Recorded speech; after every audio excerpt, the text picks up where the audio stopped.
I was married for 32 years, and I believed, Lord, I believed with my whole heart that my husband was faithful to me. Every single day of those 32 years, I trusted that man completely. Oh my God, how foolish I was, how blind. When Darnell died from pancreatic cancer, the inheritance he left behind was supposed to be my safety net, you know? We're talking about over $1.7 million in assets, life insurance policies, properties, savings accounts, his pension, everything we'd built together over 3 decades.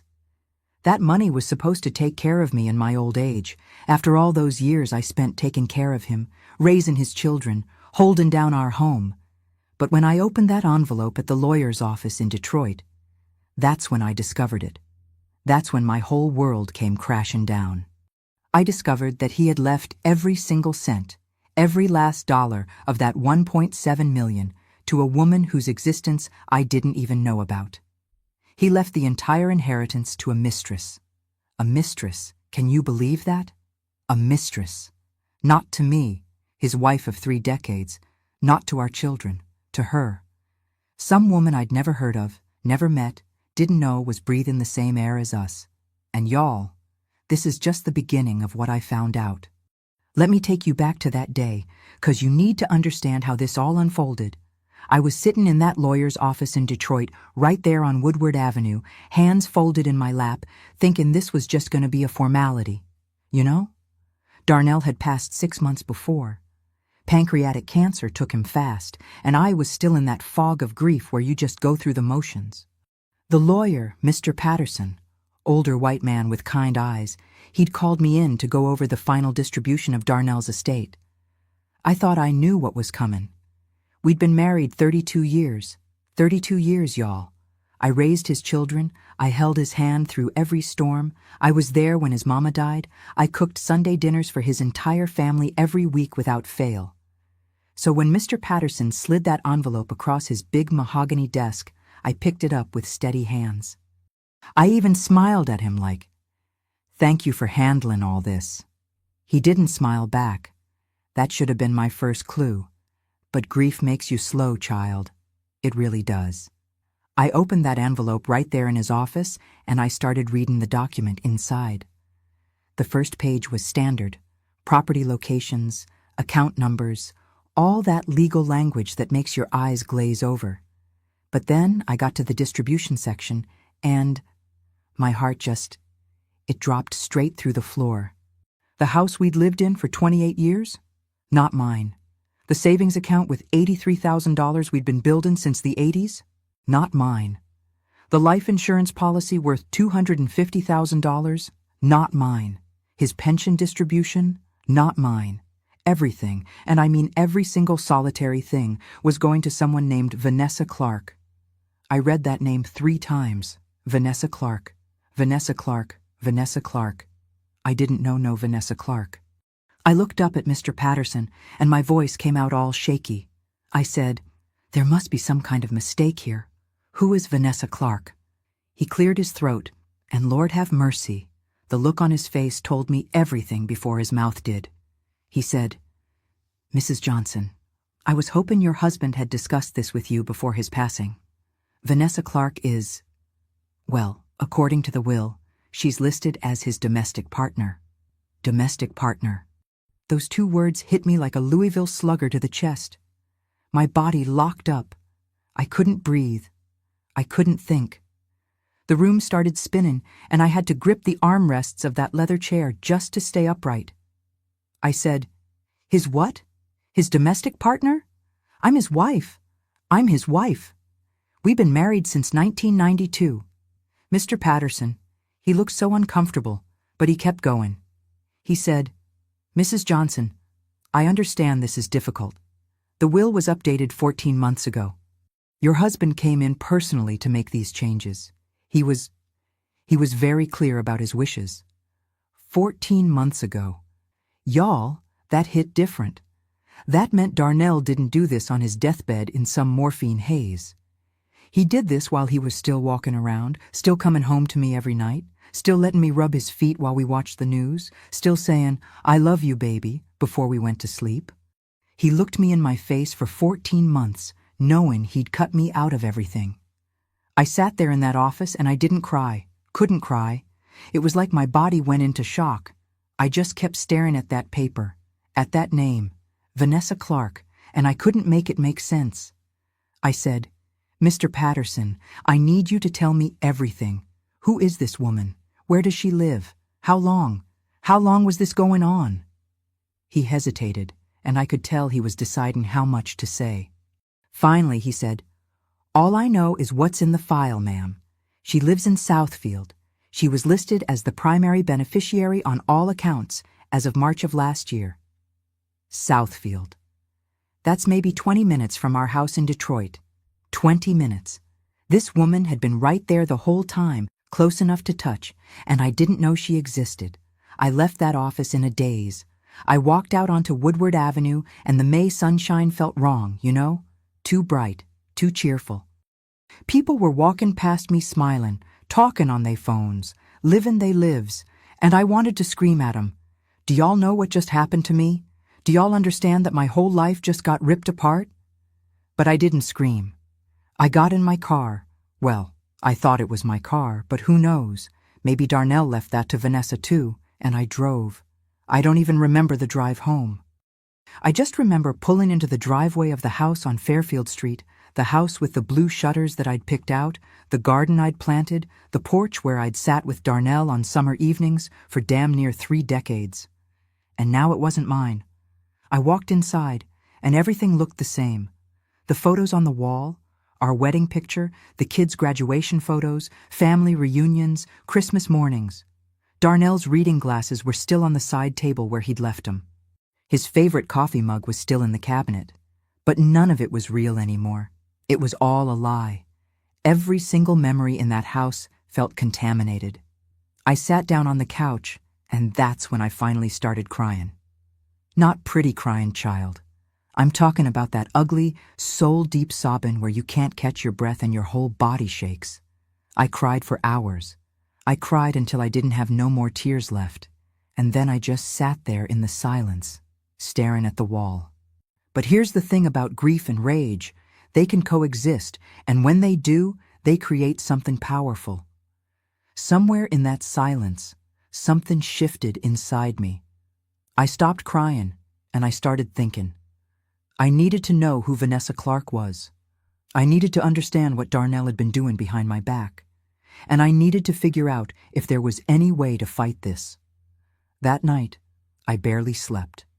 I kept reaching for Darnell in the bed out of habit, forgetting for just a second that he was gone, and then remembering all over again that he wasn't just gone. He'd betrayed me worse than I ever could have imagined. The next morning, I called my daughter Tasha. She's my oldest, 30 years old, social worker, lives in Chicago. I told her everything. She was silent for a long time after I finished, and then she said, "Mama, I'ma come home. I'm getting on a plane today." I said, "Baby, you don't have to do that." She said, "Mama, yes, I do. You shouldn't be alone right now, and we need to figure this out together." While I waited for Tasha to arrive, I did what any woman in 2024 would do. I got on the internet. I searched for Vanessa Clark in Southfield, Michigan. Took me about 20 minutes to find her on social media.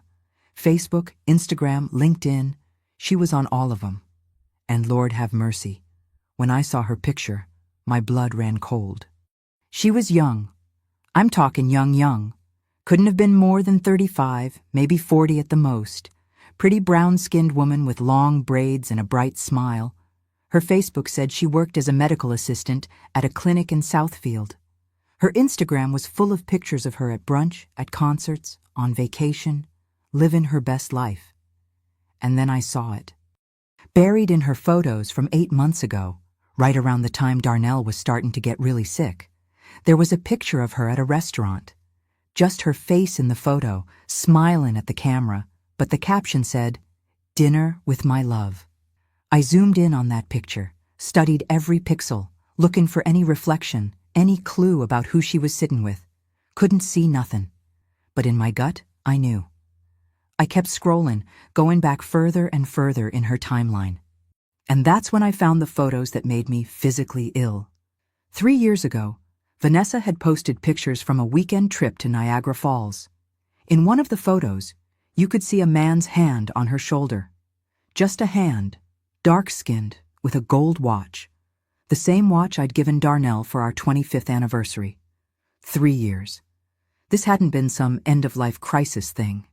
This had been going on for years. I was shaken so bad I had to close the laptop. I went to the bathroom and splashed cold water on my face, looked at myself in the mirror. 53 years old, gray streaks in my hair that I'd stopped dyeing 'cause Darnell said he liked 'em. Lines around my eyes from 32 years of smiling at a man who'd been playing me the whole time. I looked tired. I looked old. And I looked like a fool. When Tasha got to Detroit that evening, she took one look at me and wrapped me up in a hug so tight I thought I might break. "She's always been my strong one, my fighter," she said.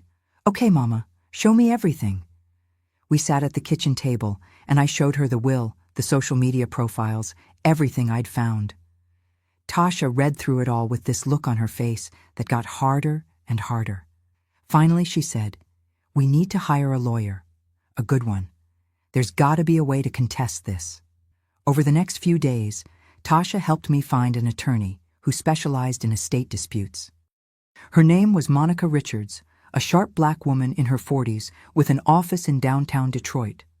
We went to see her on a Wednesday afternoon. Monica listened to everything, took notes, asked questions. When I finished, she leaned back in her chair and said, "Mrs. Johnson, I'ma be straight with you. This is going to be difficult.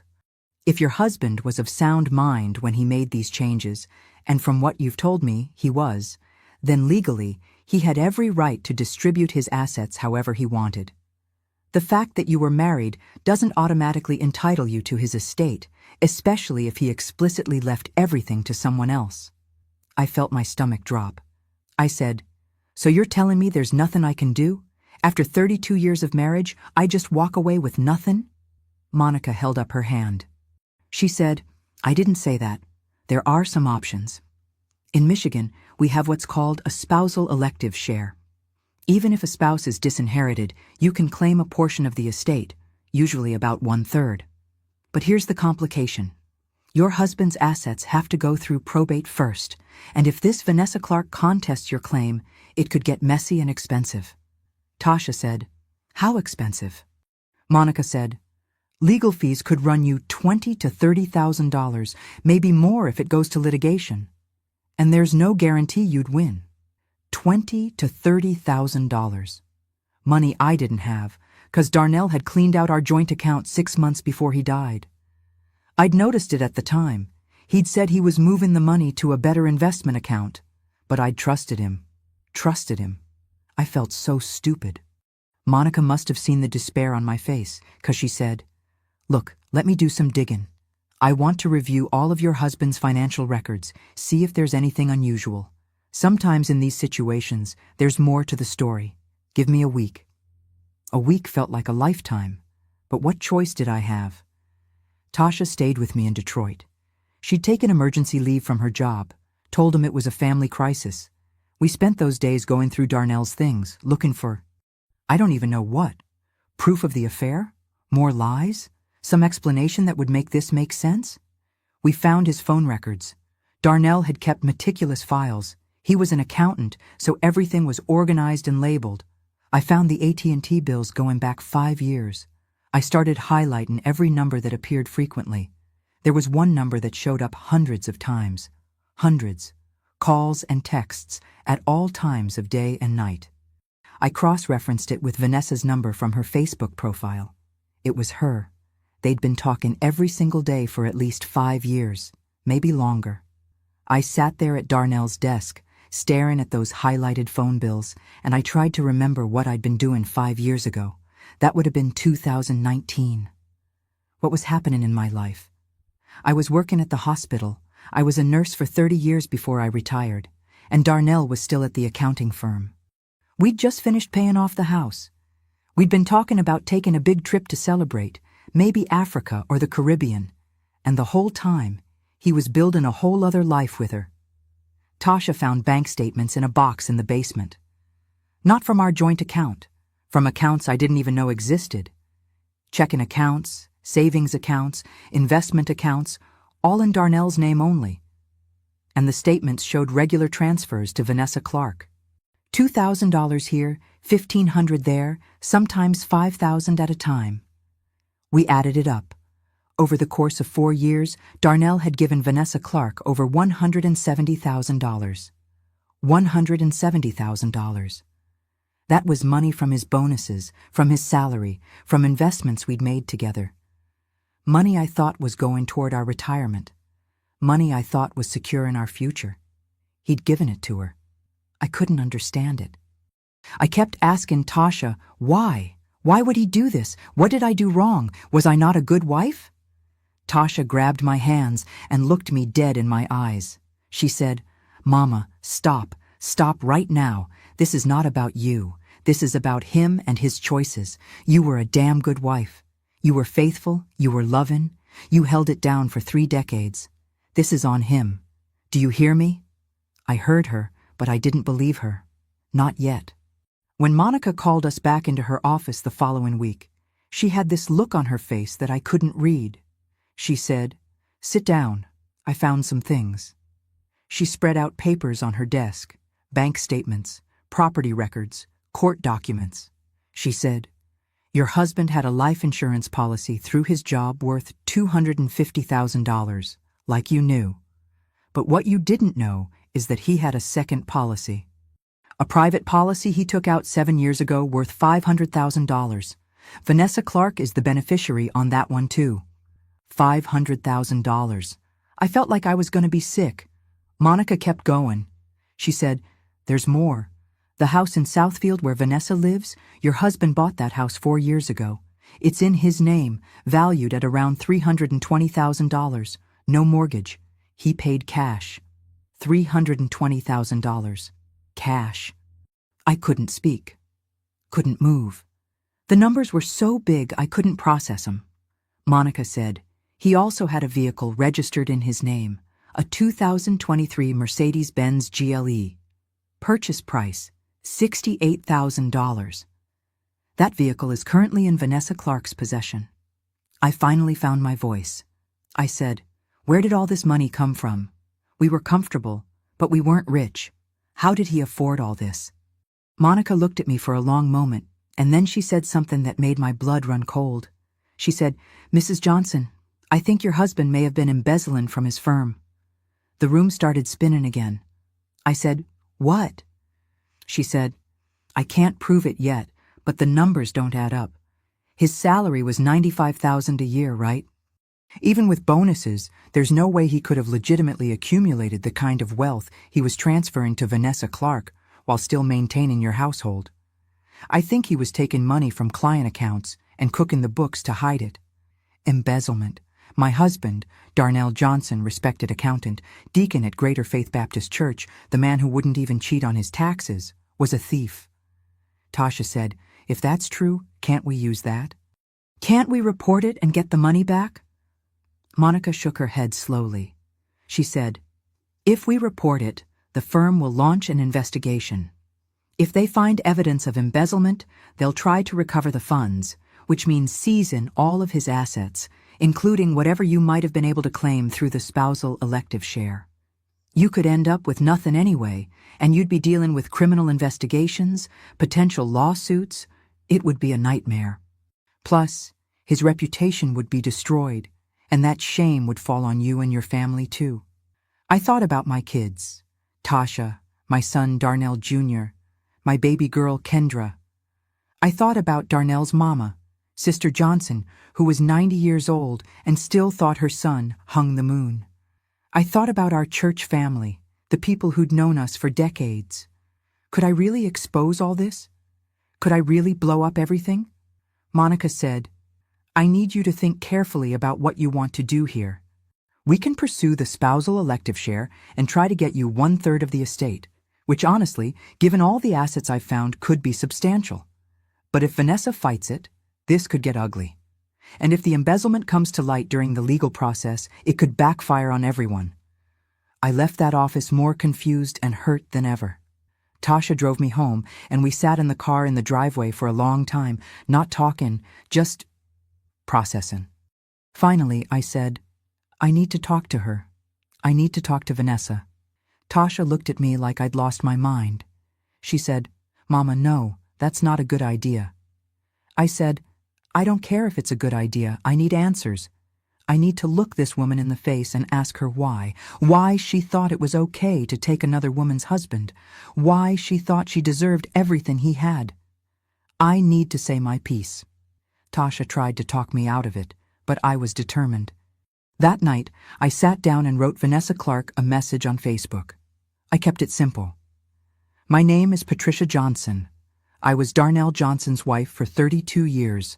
I know about you, and I know what he left you. I think we need to talk, please. I hit send before I could change my mind. 2 days went by with no response. I started to think she was going to ignore me, and maybe that was for the best. But then, on the 3rd day, I got a message back. It said, I'll meet you. Saturday, 2 o'clock, Starbucks on Telegraph Road. Come alone. Come alone. Like we was in some kind of spy movie or something. But I said okay. That Saturday, I got dressed carefully, put on my good navy blue dress, my pearls, did my makeup. I wanted to look dignified, strong. I didn't want her to see how broken I was. Tasha didn't like it, but she understood. She said, I'ma be parked right across the street. If you need me, you text me, and I'm coming in. I got to that Starbucks 15 minutes early, ordered a tea I didn't drink, and sat at a table by the window, watching every car that pulled up. My hands were shaking, my heart was pounding. I kept asking myself what I was even doing there, what I thought this conversation was going to accomplish. At exactly 2 o'clock, a black Mercedes pulled into the parking lot. The Mercedes Darnell had bought her. I watched as she got out. She looked just like her pictures, pretty, young, confident. She was wearing designer jeans and a nice blouse, carrying an expensive purse. She walked into that Starbucks like she owned the place. When she saw me, she hesitated for just a second, but then she walked over to my table and sat down across from me. We just looked at each other for a minute, not saying nothing. Finally, I said, Thank you for coming. She nodded. Her voice was softer than I expected when she said, I figured you'd reach out eventually. I didn't know where to start, so I just started talking. I said, How long? She knew what I was asking. She said, 6 years. 6 years. Oh my God, 6 years. I said, Did you know about me? She looked me right in the eyes and said, Yes. That honesty hit harder than I expected. I thought she might lie, might make excuses, but she just said yes, like it was simple. I said, And you didn't care? You didn't care that he had a wife, that he had a family? Vanessa was quiet for a moment, and then she said, Look, Mrs. Johnson, I ain't gonna sit here and pretend I'm innocent. I knew what I was doing, but Darnell told me y'all were done. He said the marriage was over, that y'all were just staying together for appearances, that you didn't love each other anymore. He made it sound like he was trapped. I felt my face get hot with anger. I said, That was a lie. All of it was a lie. We were happy. Or at least, I thought we were. I loved him with everything I had. She looked away, and for the first time, I saw something like guilt flash across her face. She said, I didn't know that. He painted a different picture. I said, Did you love him? She took a breath and said, Yeah, I did. I really did. And he loved me too. I know you probably don't want to hear that, but it's the truth. Hearing her say that felt like a knife in my chest. I said, If he loved you so much, why didn't he leave me? Why did he keep coming home to me every night? Why did he keep pretending? Vanessa said, I asked him that same question 100 times. He always said he would, that he was going to tell you, that he just needed the right time. But the right time never came. And then he got sick, and... Her voice trailed off. She looked sad, and I realized she'd lost him too. In her own way, she was grieving too, but I couldn't feel sorry for her. I wouldn't. I said, He left you everything. The house, the money, the life insurance, everything. He left me with nothing. After 32 years, I got nothing. Vanessa was quiet for a long time. Then she said something that threw me completely. She said, "I didn't know he was going to do that. When he told me he was updating his will, I thought he was just going to leave me the house in Southfield, maybe some money. I didn't know he was going to cut you out completely. When I found out, She stopped, and I saw tears in her eyes. Real tears. I said, "You what?" She said, "I felt sick. I know you probably think I'm a terrible person, and maybe I am. But I never wanted to take everything from you. That felt wrong, even to me. I didn't know what to do with that. Was she telling the truth? Or was this just another manipulation?" I said, "So what are you going to do about it?" She looked at me, confused. She said, "What do you mean?" I said, "You say you feel bad. You say you didn't want this. So what are you going to do? Are you going to give me back what's rightfully mine? Are you going to make this right?" Vanessa shifted in her seat, and I could see her putting her walls back up. She said, "Mrs. Johnson, I understand you're hurt. I do. But legally, that money is mine. Darnell left it to me. I'm not trying to be cold, but I can't just give it away." And there it was, the truth beneath all the fake sympathy. I stood up. I said, "You're right. You are a terrible person. And I hope you choke on every dollar he gave you."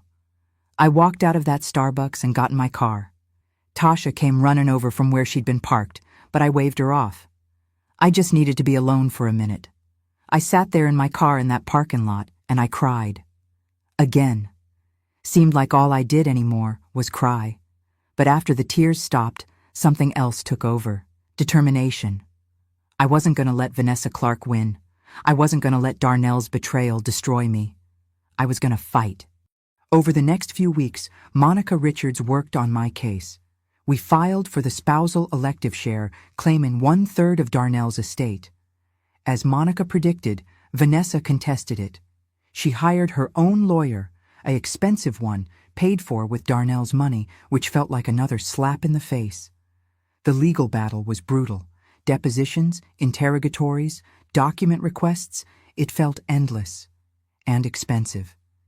Even though Monica was giving me a reduced rate, the bills were piling up. I had to borrow money from Tasha, from my sister, from friends. It was humiliating. But we kept digging, and we kept finding things. Monica discovered that Darnell had taken out a line of credit on our house without telling me, forged my signature on the documents. That was fraud, and that gave us leverage. She also found evidence that he'd been skimming money from his firm, just like she'd suspected. It wasn't definitive proof. Darnell had been careful. But it was enough to raise serious questions. We were building a case, but it was slow going. And then, about 4 months into the legal battle, something happened that changed everything. Monica called me on a Tuesday morning, and her voice was different, excited. She said, "Patricia, you need to come to my office, now. I found something." I drove downtown, my heart racing. When I got there, Monica had papers spread all over her conference table. She said, "Sit down. You're not going to believe this." She handed me a document. It was a marriage certificate, dated 6 years ago. Darnell Johnson and Vanessa Clark. They were married. My vision blurred. I said, "What? How is this possible? We were married. You can't be married to 2 people." Monica said, "In Michigan you can't. This is bigamy, which is illegal. But look at where the marriage took place, Ohio. They drove to Cleveland and got married at the courthouse. And Darnell never filed for divorce from you, which means this second marriage is void. Legally, it doesn't exist." I stared at that certificate, at Darnell's signature, at Vanessa's smiling face in the little photo they'd attached. They'd gotten married, stood in front of an officiant and said vows, while he was still married to me. Monica said, "This changes everything. If Vanessa was never legally his wife, then her claim to the estate is weaker. We can argue that she was essentially a mistress and that the will should be set aside based on undue influence or fraud." I said, "Did Vanessa know? Did she know the marriage wasn't legal?" Monica said, I don't know, but we're about to find out. We subpoenaed Vanessa for another deposition. This time, when she walked into that conference room with her lawyer, she looked nervous. Good. Monica didn't waste time. She slid the marriage certificate across the table and said, "Ms. Clark, did you know that Darnell Johnson was still legally married to Patricia Johnson when you married him in Ohio?" The blood drained from Vanessa's face. She looked at her lawyer, who looked just as shocked. She said, He told me they were divorced. He showed me papers." Monica said, "What papers?" Vanessa said, "Divorce papers. He said the divorce was finalized. I saw the documents." Monica said, "Those documents were fake. There was never a divorce, which means your marriage to Darnell Johnson was bigamous and void." The room went silent. Vanessa looked like she'd been hit by a truck. Her lawyer was flipping through papers, looking for something, anything to save this. "Finally," Vanessa said, her voice shaken, "I didn't know. I swear to God, I didn't know." And you know what? I believed her. In that moment, I saw that she'd been played too. Darnell had lied to both of us. Her lawyer called for a recess. They went outside to talk, and I could hear Vanessa crying through the door. When they came back, her lawyer said, "We'd like to discuss a settlement." It took another 6 weeks of negotiations, but we finally reached an agreement. Vanessa would keep the house in Southfield and one of the life insurance policies, the smaller one worth $250,000. Everything else would come to me: the house in Detroit, the other life insurance policy, the pension, the bank accounts, the Mercedes. It wasn't perfect, it wasn't fair, but it was something. The day we signed the settlement papers, I felt empty. Not happy, not vindicated, just tired. Vanessa was there, signing her own papers on the other side of the room. When we were done, she walked over to me. Her eyes were red from crying. She said, "Mrs. Johnson, I just want you to know, I'm sorry. For all of it. I should have walked away when I first found out he was married. I should have known better." I looked at her, this young woman who'd been caught up in the same web of lies I had, and I said, "Yeah, you shoulda." And then I walked out. The house felt different when I came home that day. It was legally mine now, but it didn't feel like home anymore. Too many ghosts, too many memories that were tainted now. I decided to sell it. Put it on the market, got a good offer within 3 weeks. I used the money to buy a smaller place in West Village, a cute little house with a front porch and a garden. A fresh start. I also started going to therapy, a Black woman therapist in Midtown who specialized in trauma and betrayal. Her name was Dr. Freeman, and she helped me work through all the anger and pain I'd been carrying. One day, about a year after everything went down, Dr. Freeman asked me, "Patricia, what did you learn from all this?" I thought about it for a long time. Finally, I said, "I learned that you can never really know someone, not completely. I thought I knew Darnell inside and out, and I was wrong. But I also learned that I'm stronger than I thought I was. I survived something that should have broke me, and I'm still here, still standing." Dr. Freeman smiled and said, "You're damn right you are." I also learned something else, something I didn't tell Dr. Freeman. I learned to be suspicious, to question things, to not take anything at face value. And I don't know if that's a good thing or a bad thing, but it's the truth. My kids rallied around me through all of it. Tasha was my rock. She came back to Detroit and stayed with me for 3 months, making sure I ate, making sure I got out of bed, making sure I kept going. Darnell Jr. had a harder time with it. He'd idolized his daddy, and finding out what Darnell had done nearly destroyed him. We had to do some family therapy together, work through his anger and confusion. He's still working through it, if I'm being honest. Kendra, my baby, she took it the hardest in a different way.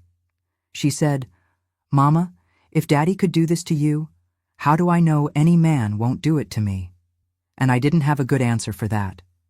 All I could tell her was to trust her gut, to know her worth, and to never ignore the red flags. I thought about those red flags a lot. Had there been signs I'd missed? Times when Darnell was distant or secretive? I tortured myself trying to remember, trying to find the clues I'd overlooked. But the truth is, Darnell was careful. He'd lived a double life for 6 years, and he'd been good at it. Some people in our church community turned on me when the truth came out. They said I must have done something to push Darnell away. They said a man don't stray unless his wife ain't taking care of him at home. Those people showed me exactly who they were, and I cut 'em off without a second thought. But other people, my real friends, they surrounded me with love. They brought me meals, sat with me on hard days, listened when I needed to talk. Those are the people I kept close.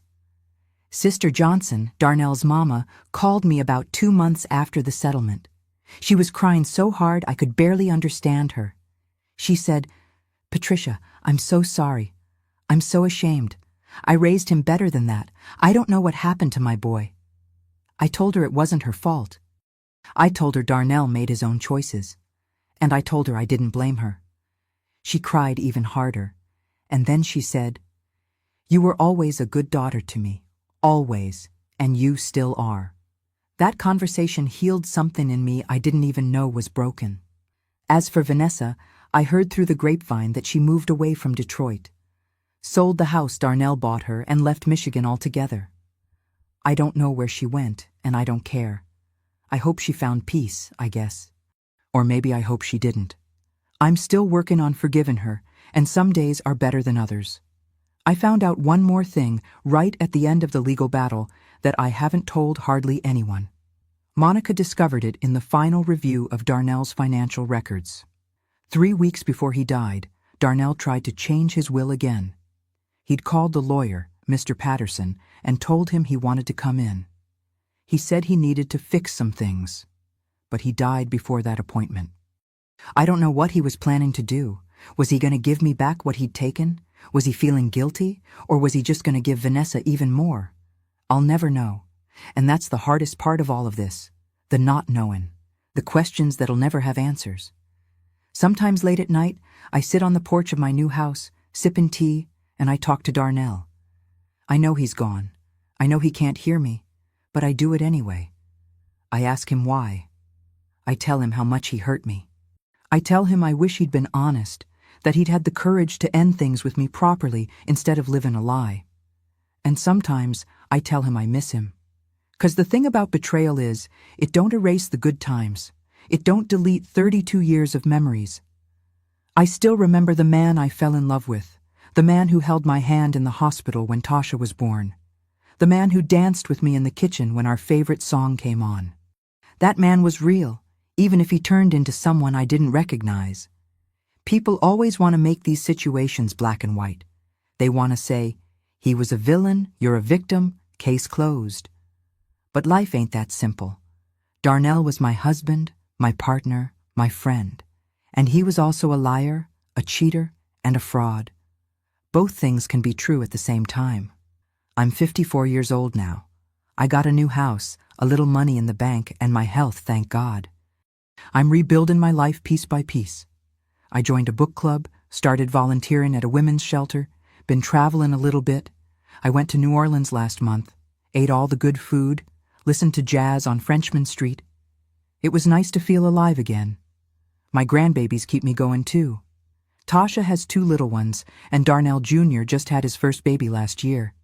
Being a grandma reminds me that life goes on, that there's still joy to be found, even after heartbreak. But I won't lie to y'all, I'm changed. The woman I was before all this? She's gone. I'm harder now, more cynical. I don't trust easy, and I probably never will again. And I'm okay with that. Sometimes life breaks you down so it can build you back up into something stronger. I'm in the rebuilding phase right now, and it's slow going, but I'm getting there. So that's my story. The story of how my husband left me nothing in his will and gave everything to a woman I didn't know existed. The story of how I fought back and clawed my way to some kind of justice, even if it wasn't the justice I deserved. The story of how I survived the worst betrayal of my life and came out the other side still standing. Now I want to ask y'all something, and I want you to really think about it before you answer in the comments. Do you think I should have fought as hard as I did? Some people told me I should have just let it go, that holding on to anger was only going to hurt me in the end. Other people said I should have fought even harder, that I should have exposed Darnell for the fraud he was, embezzlement and all. Consequences be damned. I don't know if I made the right choices. All I know is I made the choices I could live with. And here's the other thing I want to know. Do you think people can really change? Or do you think Darnell was always this person and I just didn't see it? 'Cause that question keeps me up at night more than anything else. This journey has been the hardest thing I've ever been through, but knowing I ain't alone in it, that helps more than you know. If you're going through something similar, if you've been betrayed, if you've been lied to, if you feel like your whole world got turned upside down, I want you to hear me when I say this. You are stronger than you think. You will survive this. It might not feel like it today, or tomorrow, or even next month. But one day, you're going to wake up and realize the pain ain't quite as sharp as it used to be. And eventually, you're going to be okay again. Maybe not the same okay you were before. Maybe a different kind of okay. But okay nonetheless. Thank you for listening to my story from the bottom of my heart. It means the world to me that y'all took the time to hear me out. Drop your thoughts in the comments. I really do read every single one, and sometimes your wisdom helps me see things in a new light. God bless you all.